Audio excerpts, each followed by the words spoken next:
Hello, everybody. This is Zero to Hero, where everyday Canadians are getting ahead with real estate. This is the show where we dive into the success stories of several real-world investors. We dive into the strategies that help take their business to the next level. You get to know the who, learn the how to get what you need to succeed. Ladies and gentlemen, today I have the absolute privilege of introducing you to someone. Look, man, I'm out in Ontario. I'm on the east side of Canada, but today I'm talking to a brother out on the west side, coming from Alberta, which I actually took a trip there last year, and boy, was it phenomenal. I never knew I would enjoy Alberta as much as I did. Man, the mountains, guys, if you have never seen real mountains, guys, you need to go to Alberta. BC got some too, but I went to Alberta and I have an eyewitness testimony that the things is crazy. Oh man, look, Toronto out here in the East Coast, we got beaches, we got a lot of water, all that kind of cool stuff. But if you want to see some mountains, you want to be hiking, you want to be doing those drives and never get sick of seeing mountains, man, I can tell you right now, you got to go to Alberta, to which you will also find my guest today in our podcast. His name is Drew Allum. He has been a licensed realtor since 2005 of Redline Real. Look, his primary focus here today, which just part of the reason why I brought him on is because he has a knack and a super skill of partnering with people, putting people together, putting resources together that results in people doing deals. He really knows how to understand the needs of people, both who are looking to do their first deal or looking to do their next deal. He is someone who's focused on creative deals and off-market opportunities. And so just to give you a little background, he is responsible for over 500 market analyses per year dating back to 2014.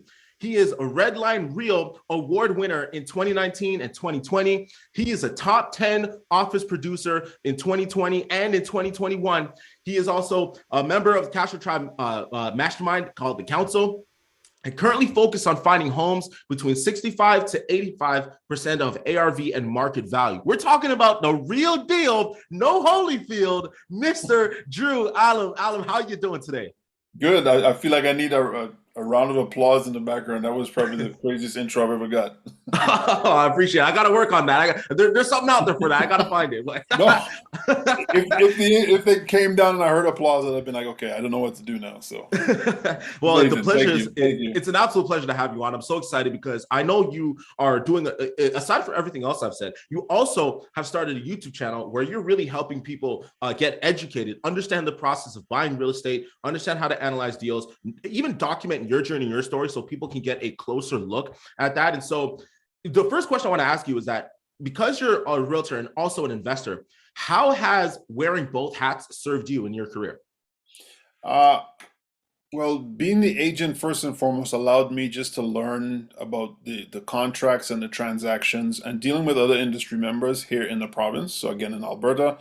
So when I had actually first gotten interested in real estate, like I said, 2005, Facebook was like a year old. So we didn't really have the same kind of digital tools that we have now here with Cashflow Tribe. So for me, it was like, okay, well, what can I do to find out about actual real estate? So it was to learn the contracts. And then when I realized I learned the contracts, I was like, oh, now that I can actually be licensed, I can potentially start helping other people. But originally, it started off as my own, personal interest in investing in real estate. So. I think what really fascinates me about you in particular is because everybody likes to really talk about how, oh, we're all about service and helping others and stuff. But the truth is, from my experience, and I'm sure you know more than me, there are a number of realtors that are out there to get a check. That's what they're out there. And if they don't get that check, the realtor thing is not even a real thing. They'll go back to another venture that they were doing, whatnot. But you've really been able to sustain this so well because the amount of people that come to you, that vouch for you, and will say, hey, we're not even just talking about people in Alberta. We're talking people in out of province, which we'll get to later. But in your perspective, what would you say is your number one skill, if it's just your desire to help people, that sets you apart from other people? Yes, well, thanks for saying that. I think that's it. It dials right back to how I actually got into it. I was asking questions and I couldn't get the answers.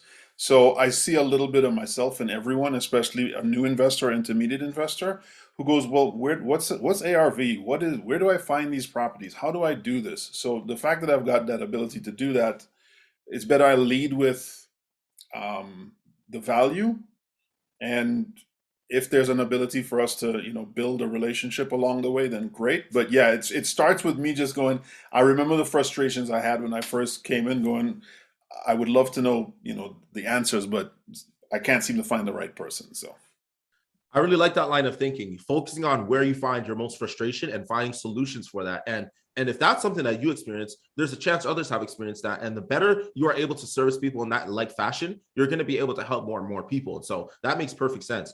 Now, I was just mentioning how, other people are interested in investing in Alberta. There was a poll that was recently done in the Facebook group, and they were saying, hey, how many people, they're taking a poll of how many people want to invest in certain areas. And the number one spot that people have said in that poll was Alberta. In your estimation, why do you think that is? it's really pricing, cost of living out here, just the economics in general. So we've actually been, suppressed for years. Let's say right after 2014, 2015, when oil kind of, took a plunge, we saw this exodus of everyone from Alberta. Whereas, this was land of milk and honey first, and then now everyone's like, okay, there's no jobs and whatever. But there's been a resurgence of activity that's been happening out here, and it really just comes down to the fundamentals. I'm personally afraid of investing in many parts of Ontario and BC just because the level of um, growth that you guys have seen. We've seen it a couple times, but the bubble had burst for us, right? So, like I tell anyone who's coming out this way, don't just be investing in the passive appreciation. You got to get into the other portions of it, right? Like you got to understand the cash flow. You got to understand forced appreciation. You got to understand if you're buying to hold about mortgage pay down. So that's what's made it successful for those of us who are still here. But for someone who's been trying to be investing in, let's say, the GTA or in Vancouver, where you're going, okay, I want to hold on to some of these properties. You're going, okay, the price point I have to buy this at, this doesn't fit any or many, um, investment perspectives for me to hold on to the properties. So the ability is for you to still find cash flow and have great tenant profiles, I think is a big draw to Alberta. And then even with the flip properties as well too, you can buy single family homes where your average sale price in some of the communities in say Calgary and Edmonton is somewhere in the 400s to 500s for single family homes. So there's good returns on your cash there as well too.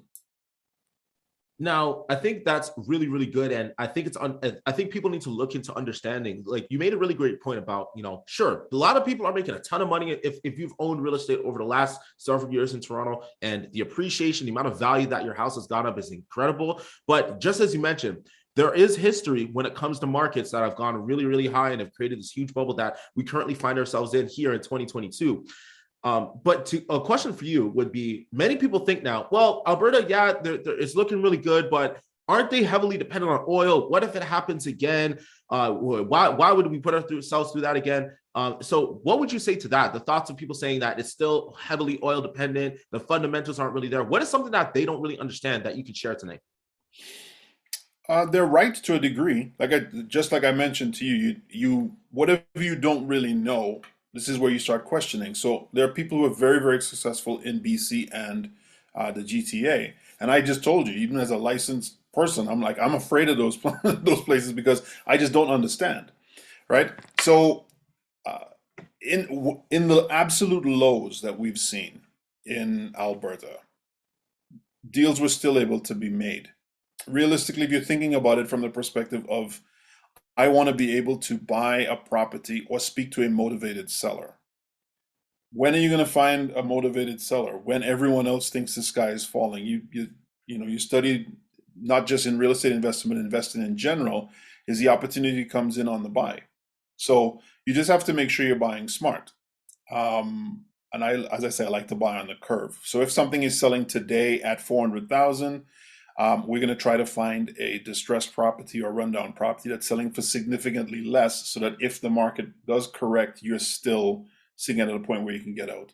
So, and that's where the first thing I tell anyone, especially any of the Ontario investors who talk to me about investing in Alberta, whereas you might go, okay, I'm interested in buying a property on the MLS today. right? And my realtor shows me something and I buy it and I wait 6 months and then the price goes up. You're buying at market value, right? So I think the fundamentals of buying out here is to always make sure you're buying below market value, or if you're buying to buy and hold, that your cash flow position is always making sense, right? The vacancy rates here, even at the absolute worst, never went past, I don't believe in, I don't want to be misquoted, but I think it was like 6 to 7%. So still pretty strong, right? We have a net migration positive come into Alberta, even when everything was pretty bad. And Canada in general, I know that we see the main ports being Ontario and BC for people to come in, but people do spread across through the prairies. And that's literally just been it. The net migration is here. So as much as it's not as insane or as strong as we would see potentially in those two provinces I keep mentioning, it's still strong here. So even at its lowest. That makes perfect sense, and I think the same thing you're mentioning about in the prairies, the same thing out in the what's the Maritimes? word? Yes, there we go, the Maritimes? Maritimes, Yeah. right? Where Yep. there's a number of people are having a growing interest in New Brunswick and in other provinces out there as well. And so the thought process of what you shared today is the same. You have to understand what's really going on in the market. The key thing is what you said is you want to make sure you have some margin when you're purchasing property. You want to make sure that in the event the price goes down, because you purchased it low enough, you still have some room to operate. And even if you're doing a buy and hold, like if let's say you're not looking to get out in the 3 to 6 months by flipping a property or whatever the case may be, maybe you want to buy and hold. As long as you have a cash flow position that you can hold on through that turbulence of whatever happens in the market, you're going to be fine. There's a lot of people who are kicking themselves today because they said to themselves, "Oh, I have to sell my property because it's going to go to zero." When in reality, when they look back, if they just held on to it, they would be further than they were. And so you got to really know why you're getting into real estate, why you're entering in a certain market. And just as you said, Drew, you want to make sure you understand. You don't want to go in blindly or just because everyone else is doing it. That is Yeah. a major Yeah, thing. it's kind of like how I have some people who tell me about crypto. They're like, "Oh my gosh, this coin went up," and I'm like, "Well, you don't understand enough about what you're doing here." So, yes, you can win if you follow along, but it's more important for you to understand, and that's why I keep coming back to anyone I'm working with. I tell them, we don't buy here in Alberta based on passive appreciation. So you got Right. to get the cash flow, mortgage pay down, and forced appreciation. And we were lucky last year, I think the whole country was, where we actually saw in some communities double-digit percentage increases. So passive appreciation happened for us here, which was great. So if you were buying on the fundamentals, you really won in Alberta. And I think that's it, where somebody might have just gotten in and the norm has become, oh, if I buy a house today for X dollars, I wait 6 months, it's going to be worth Y dollars. And you just have to be careful with that, especially when you come out west. Real estate is a long game, and people need to understand that like what we're seeing right now isn't like all the time. Like we're just in a certain part of the market. And for me, I'm still learning because I was alive when we went through that whole downturn in the market, but I wasn't paying attention. I didn't understand. I was doing something else, right? And so there's a lot of people who are entering this market at the current state it's in, not knowing what has happened in the past. And so these are very, very key points that you're teaching here. So speaking of that, you have a YouTube channel. You're putting out great content. What kind of content are you putting out right now, and what's the reason why people should be checking that out so that you continue to learn more about what you're doing in Alberta? Thank you for saying it was good content. The main thing for me was, yeah, just to show that it could be done. Like again, a lot of the conversation I was having with people were just saying, "Can you even flip a property in Alberta?" Or "What is it that it would take to flip?" Or even people within my own circle who are here, or people who were being introduced to me. So it became as you can well imagine, you have the same conversation 15, 20 times where I was going, it's better we just document this and then direct people to this. And it becomes a story that you can follow along with. And then everybody gets on the same page at their own pace.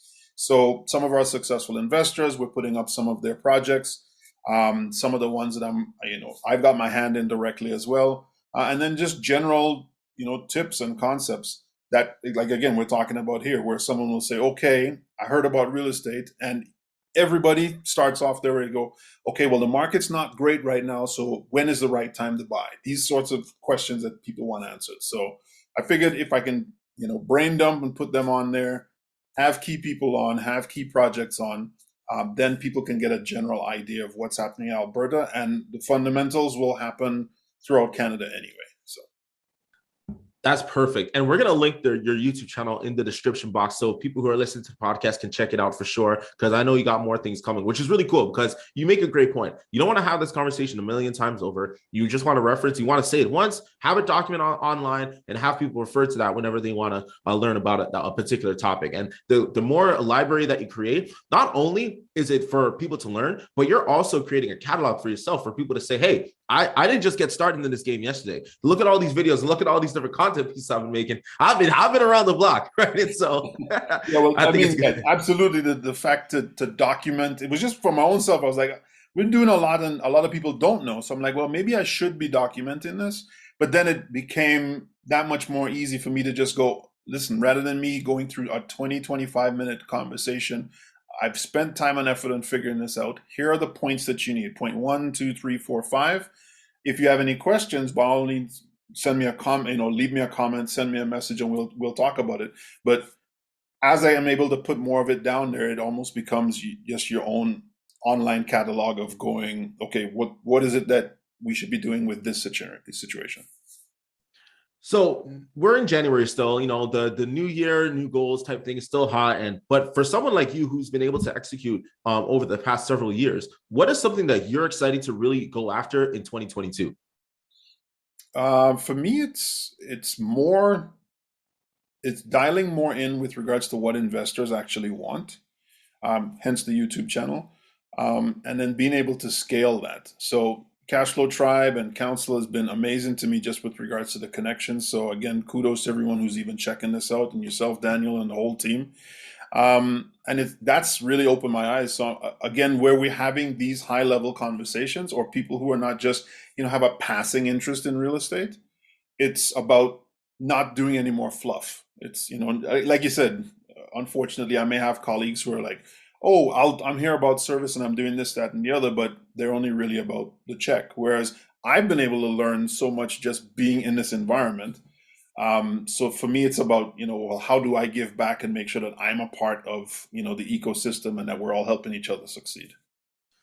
So let's say somebody comes to you and they say, you know what, I want to get into real estate because I understand that this is a vehicle that has made millions of people wealthy over the history of time, but I don't know where to start. How would you first direct them to start thinking about what direction they should go in? The first thing you want to think about is what you want to get out of real estate. You alluded to that, right? Some people are going, okay, do I just want to dabble? I want to see what I can do. Is it going to be quick cash? Do I want to take on a little bit more of a risk? Am I interested in flipping a property? Or do I want to create generational wealth and buy and hold? Right? So once you start thinking about that, then you're going to start, courseware, books, YouTube videos, and then networking, right? So make sure you get, of course, into something like the accelerator program that we have here at Cashflow Tribe, or just in this whole space. So it's about learning. So once you get that in your head, then the very next thing I'm going to tell everybody to do is try to figure out how you're going to fund it. And you'll see me coming up with that a lot on the videos, because everyone's like, oh, I want to go see a property. And I'm like, okay, but let's figure out what is it you want out of the investment first. And then do you have some sort of strategy in place to actually get this funded, whether it's, no money down, meaning none of your money, but, you're borrowing from someone else, or do you have lines of credit or cash or whatever? So first and foremost, try to figure out what it is that you want out of real estate. And then secondly, immediately try to jump into, is it going to be partnerships, or am I funding this myself? In your estimation, having worked with a number of real estate investors, both who have been done really well for themselves and others who maybe are still on their journey, what would you say is the separating thing, or maybe it's multiple things that you say you've observed from working with multiple investors? A good question. Determination, really. As my first mentor told me, he said, real estate isn't rocket science. Almost every book you pick up, they're going to tell you, right? The difference is there's people who are going to do it and people who are going to say that they know about it. So if you're serious that you want to, as you said, figure out what it is. Do I want to start off where I'm just wholesaling? I want to just understand what this is.